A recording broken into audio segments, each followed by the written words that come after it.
Hello guys! Sayot na nga't kararating lang natin mula sa trabaho at after nating magpalit ay nilabas na natin mula sa ref yung ating leftover na inihaw na isda.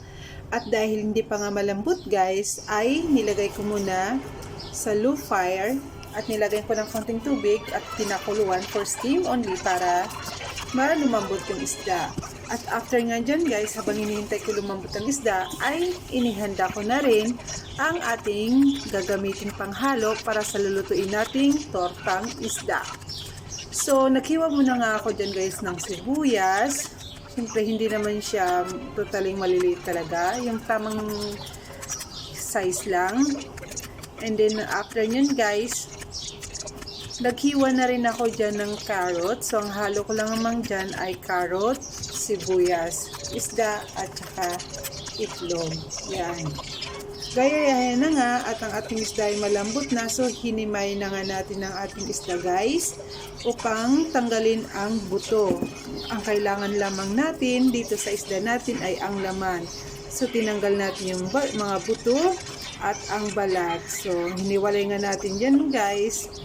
Hinimay natin na mabuti at sinisigurado natin na walang kahit isang butong matitira para sa ganon ay hindi tayo matinik pag ito'y atin ang kinain.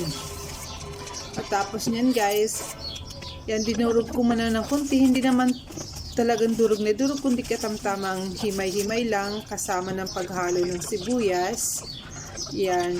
At patapos nyan guys, ay nilagyan ko na rin yan ng carrots. Makikita ninyo yan. Hiniwa ko yung carrots na maliliit pero pahaba lang. Manipis lang siya guys. Yan. Tapos nilagyan ko ng pamintang durog para tanggal ng lansa at saka asin. At naglagay na rin nga ako guys ng magic sarap dyan. Siyempre para na rin pampalasa. At maliban dyan, naglagay na rin ako ng counting flour. Ayan guys, kung makikita ninyo, naglagay ako ng counting flour. At maglalagay na rin tayo ng itlog. Diyan guys nga, kulang yung isang itlog kaya dumagdag pa ako ng 2 itlog. So ang ginamit ko nga dito guys ay 3 itlog. Ayan, pakikita nyo, ayan, tamang-tama lang. So habang ginagawa ko ngayon yan guys, nakasalang na yung kawali ko na mayroon ng mantika.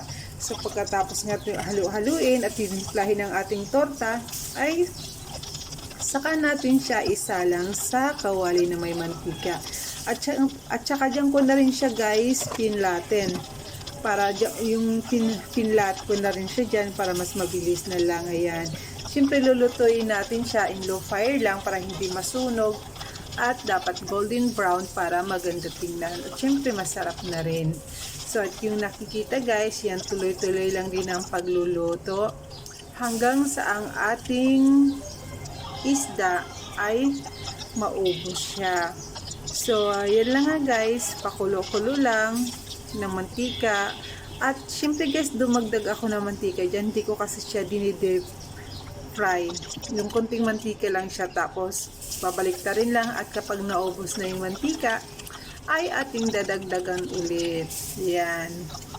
So, sa ganang size nga ng isda guys, medyo marami na rin naluto ko. Siguro mga 10 or 11 ang naluto kong isda.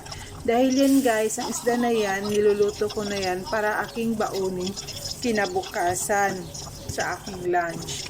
So, actually guys, yung ulam na yan, alam mo, uulamin na yan natin guys ng pang 2 araw dahil hindi ko naman siya kayang ubusin ng isang bisis. So, inuulam ko na rin siya ng pang 2 araw. Kaya yan guys.